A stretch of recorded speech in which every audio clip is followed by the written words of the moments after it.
안녕하십니까, 정소영입니다. 17강은 실제 이행 사례로서 유럽연합을 한번 살펴보도록 하겠습니다. 우리가 유엔의 기후변화 정책을 쭉 살핀다거나 아니면 국제사회의 기후변화 역사를 살펴보는 경우에 유럽연합 자체가 그 자체가 굉장히 중요한 하나의 실행의 예가 되죠. 왜 그러냐면 유럽연합은 파리협정 이행의 선도자이면 틀림이 없고 또 이후에 구조적인 정책 대응 자체가 기후변화 대응을 굉장히 중요하게 생각하고 있기 때문입니다. 이후의 특징은 단순히 법제도만 갖추고 있는 것이 아니라 재정, 무역에까지 아우르는 종합적인 대응책을 하나의 큰 패키지로서 개발을 한 다음에 시행을 한다는 것이죠.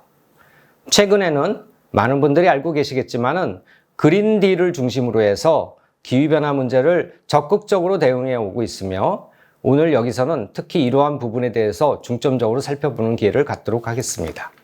이후의 기후 중립 목표 또는 탄소 중립 목표는 2050년 기후 중립, 넷제로를 달성하기 위한 법제화를 해놨다고 볼 수가 있겠습니다. 2030년까지 온실가스를 현재로서는 55% 감축을 한다고 그러는데 앞으로 EU가 새롭게 낼 온실가스 감축 목표에서는 얼마나 더 의욕적인 감축 목표를 제시할지 궁금하기도 합니다. EU의 이러한 기후변화 대응 정책들의 특징 중에 하나는 legally binding 하자고 그러죠. 법적 구속력이 있는 EU의 기후법을 통해서 구속력을 확보하고 있다는 점입니다. 그러면 유럽의 그린딜에 대해서 한번 좀 살펴보겠습니다. 유러피언 그린딜 또는 유럽 그린딜이라고 알려져 있는 이 정책은 EU의 경제 전환형 기후 정책의 종합 패키지다. 이렇게 말씀드릴 수가 있겠습니다. 경제 전환형 트랜스포메이션이라는 것인데 단순히 기존의 체제에서 기후를 대응하는 게 아니라 아예 탄소 중립이 가능한 그러한 경제체제로 전환하는 것을 목표로 삼고 있죠. 우리나라에서도 에너지 전환 이런 말들을 많이 들어보실 텐데 이런 것들도 이러한 경제 전환형 이후의 기후정책 종합 패키지의 일부라고 볼 수가 있는 것입니다. 이들의 특징은 뭐냐면 탄소 중립의 달성과 지속가능한 성장을 동시에 이뤄내겠다는 것입니다. 통상은 기후변화 대응은 사회에 비용을 주기 때문에 기후변화 대응을 통해서는 경제를 성장할 수 없다고 보통은 이해를 하고 계시지만 사실은 탄소 중립을 달성하면서 지속가능한 성장도 가능한 것이고 그 이유는 다양한 탄소 중립 기술 또는 저탄소 기술들을 시장에 상용화하고 이에 대한 투자를 유발시킴으로써 가능한 것이죠. 바로 유럽의 그린딜이라는 것은 이러한 것들이 적절한 규제와 함께 하나의 패키지로 됨으로써 모든 것이 가능하게 하는 어떻게 보면 액션 오리엔트된 그러한 패키지라고 볼 수가 있겠습니다. 그래서 전 분야, 산업, 교통, 에너지를 포함하는 것이죠. 전 부분의 녹색 전환을 추진하는 것이 유럽 그린딜의 특징이라고 할 수가 있겠습니다. 사회 전 분야에서 트랜스포메이션, 전환을 달성을 해서 탄소 중립과 지속 가능한 성장을 가능하게 하는 것. 이것이 유럽의 그린딜의 구체적인 내용이라고 다시 한번 말씀드릴 수가 있겠습니다. 유럽의 정책하면, 기후변화 정책하면은 저희들이 배출권 거래 제도를 빼놓을 수가 없습니다. 참고로 우리나라도 배출권 거래 제도를 가지고 있고 그 규모가 전 세계 3위권인 건 알고 계시죠? 이런 우리나라의 배출권 거래 제도는 사실 유럽의 배출권 거래 제도에 상당 부분 기초를 두고 있습니다. 배출 허용량을 거래함으로써 시장 기반 감축을 유도한다는 것인데 여러분들 그림 보시면은 여기 오른쪽에 에미터 B라고 해서 기업 B가 있고 왼쪽에 에미터 A가 있어서 기업 A가 있다고 하죠. 그래서 기업 B의 경우에는 거기 파란색으로 온실가스 실제 감축하는 건 검정색이지만 사실 국가 정부에서 빨간색 점선색까지 있는 것까지 온실가스를 배출해도 된다는 허용량을 주었는데 기업이 노력을 해가지고 이 허용량만큼 배출하는 것이 아니라 더 적게 배출하고 있다고 생각을 하도록 하죠. 한편 기업 A의 경우에는 국가에서 정해준 배출량이 빨간색 점선인데 이런저런 사정으로 인해서 기업이 배출을 더 많이 해서 주황색 부분만큼 온실가스 배출을 더하고 있다고 보도록 하죠. 그러면 아마도 기업 A의 경우에는 정부로부터 여러 가지 제재를 받게 될 텐데 기업 A 입장에서는 제재를 받는 대신에 시장에서 기업 B가 온실가스 원래 배출해야 되는데 배출하지 않고 남은 양, 파란색 된 양을 기업 A가 돈을 주고 사와가지고 기업 A에서 그만큼을 온실가스를 줄이는 것으로 차감을 시킨다면 기업 B뿐만 아니라 기업 A도 시장에서 또는 국가의 규제정책 입장에서 기준을 충족한다고 볼 수가 있겠죠. 이렇게 함으로써 모든 시장 참여자들이 기후변화 대응에 있어서의 목표를 달성하게 되고 이 과정에서 투자가 일어날 수도 있고 어떻게 보면 금융거래가 일어날 수 있기 때문에 시장 기반의 효율적으로 온실가스 감축 결과를 가지고 올 수 있다는 게 배출권 거래제도의 핵심입니다. 배출권 거래제도는 또 한편으로는 어떤 규제적인 요소와 함께, 왜냐하면 정부가 온실가스 배출량을 정하기 때문에 그렇죠. 또한 시장적인 요소, 탄소 시장에서 서로 크레딧을, 배출권을 거래를 한다는 측면에서는 시장적인 요소가 같이 들어가 있는 그러한 특징을 가지고 있기도 합니다. 이러한 배출권 거래 제도를 확대 발전시키는 것이 지금 유럽에서 굉장히 중요한 정책 중에 하나입니다. 그래서 기존의 분야를 넘어서서 발전 분야, 제조업 분야, 항공 분야 등 주요 부분을 점점 더 확대시켜서 포함시켜 나가고 있습니다. 이에 넘어서 건물, 운송 부분으로도 현재 확대 논의가 진행되고 있는 것이죠. 다시 말씀드리지만 이렇게 배출권 거래제도를 활용하는 경우에는 기업 입장에서는 어떻게 보면은 비용 부담이 있을 것 같긴 하지만 예측이 가능하고 또 자기들이 예측 가능한 부분에서 얼마를 투자를 해서 어떻게 해서 온실가스를 감축한다는 수량화가 가능하기 때문에 감축 요인을 더 강화시키는 이런 긍정적인 요인들도 많이 있습니다.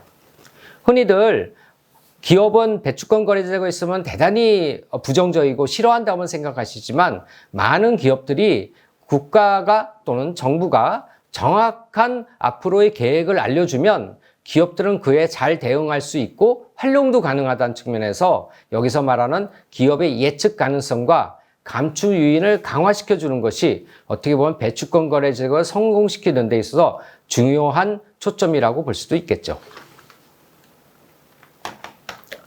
두 번째로 EU의 제도 중에서 여러분들이 요즘에 많이 들어보시는 것 중에 하나가 탄소 국경 조정 제도가 있습니다.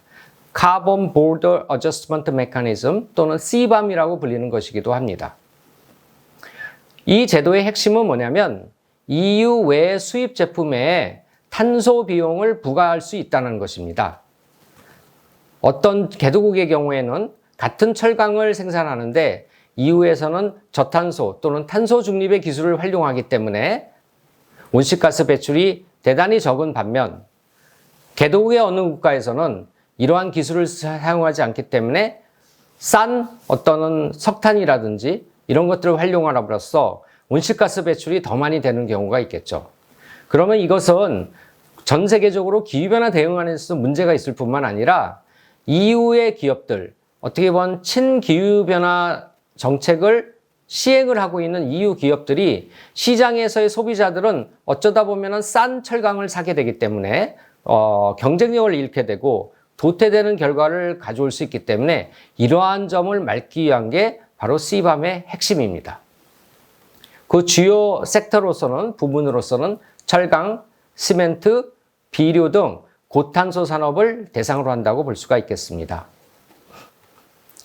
2026년부터는 이러한 CBAM이 어떻게 보면 예비 기간을 지내서 본격적으로 시행이 예정되어 있기 때문에 우리나라도 이에 대한 대응을 잘하는 것이 대단히 중요합니다.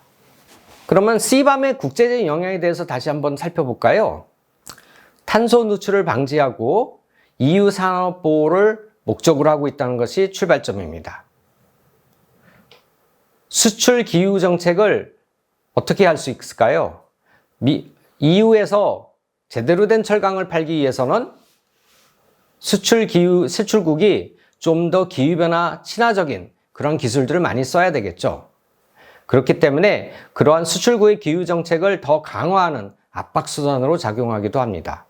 우리나라의 경우에는 EU의 CBAM 때문에 압박을 받아서 그러는 건 아니지만 예컨대 대표적인 철강회사인 포스코의 경우에는 아예 철강 생산 자체를 수소를 이용을 해서 하겠다는 수소환원 제철 이런 말도 들어보셨죠? 그런 기술들도 활용을 하고자 지금 열심히 하고 있습니다. 이런 CBAM은 어떻게 보면은 기후 정책을 잘 추진하기 위해서 각국 간의 통상, 무역 제도와 연계를 시켰다는 그런 무역과 기후가 연계된 대표적인 제도이기도 합니다. 이런 EU의 CBAM이라든지 그 다음에 배출권 거래제도와 더불어 가지고 EU에서는 재정과 기술 혁신 투자를 유발하기 위해서 펀드도 이용을 하고 있습니다. Climate Innovation Fund 같은 경우 또는 Just Transition Fund 이런 것들을 들어볼 수가 있겠는데요. 기후혁신 펀드 또는 정의로운 전환 펀드를 운영함으로써 어떻게 보면은 기후변화에 친숙한 그런 기술의 투자를 많이 유발할 수 있도록 하고 있습니다. 시장에선 통상 이런 것들 또한 임팩트 펀드라고 부르기도 하죠. 어준 기후변화를 대응하기 위한 특정한 기술에 계속해서 투자를 유발시킨다는 점에서 그렇게 부르기도 합니다. 이렇게 되게 되면 재생에너지가 확대되고 에너지 효율이 강화됨으로써 기후변화 대응에 도움이 된다는 것이죠. 물론 투자가 계속된다는 것은 고용이 창출되고 산업 구조가 친기후변화 쪽으로 전환이 되겠다는 것은 당연한 일이죠. 고용 창출과 산업 구조 전환도 병행이 되는 이런 효과를 가지고 있습니다. EU는 이러한 다양한 기후변화 정책을 통해 가지고 국제적인 기후 리더십을 계속해서 잘 발휘해 오고 있습니다. CBAM으로 글로벌 규범화를 주도하고 있고 어떤 의미에서는 일방적인 무역 조치라는 비판이 있기도 합니다만 현재 이런 지정학적인 영향력이 커진 상황에서 EU가 그러한 맥락에서 CBAM을 활용한다는 측면에서는 어떻게 보면 글로벌 규범화의 새로운 방법을 이용하고 있구나 이렇게 볼 여지도 있기는 합니다. 개도국에 대해서는 EU는 든든한 후원자였고 앞으로도 그렇게 남아있을 것입니다. EU는 여전히 개도국의 기후재정 지원을 확대함으로써 개발도상국이 더욱 적극적으로 파리 협정을 이행할 수 있는데 도움을 주고 있습니다. 여러분들 UN 기후변화 협상이나 다른 다자 기후 협상에 가보신 분은 잘 아시겠습니다만 EU는 항상 놈 세터, 규범 설정자로서 대단히 강력한 목소리를 내오고 있습니다. 통상 선진국들은 기후변화 대응을 안 하고 개도국들은 기후변화 대응을 하려고 한다 또는 열심히 앞으로 수혜를 받아야 된다 이런 얘기들을 많이 하는데 EU는 그러한 면에서 국제사회에서 선진국은 물론이고 개도국도 열심히 온실가스를 감축하고 또 개도국들이 필요하면 그 지원을 어떻게 할지도 같이 개도국과 협의를 하는 그러한 모범적인 기후 리더십을 보여주기도 합니다. 그러면 오늘 저희들이 공부한 것을 다시 한번 정리해 보겠습니다. EU는 제도적인 안정성과 또한 실행력을 갖추고 있어서 대단히 모범적인 기후변화 정책의 사례를 보여주고 있습니다. 최근에는 그린딜을 통해서 전방위적 녹색 전환을 추진하고 있는 점이 특징입니다. 이러한 EU의 정책들은 우리나라를 비롯하여 다른 나라의 정책에 많은 시사점을 주고 있는 것입니다. 다음 강의는 우리 대한민국의 이행 사례를 한번 살펴보도록 하겠습니다.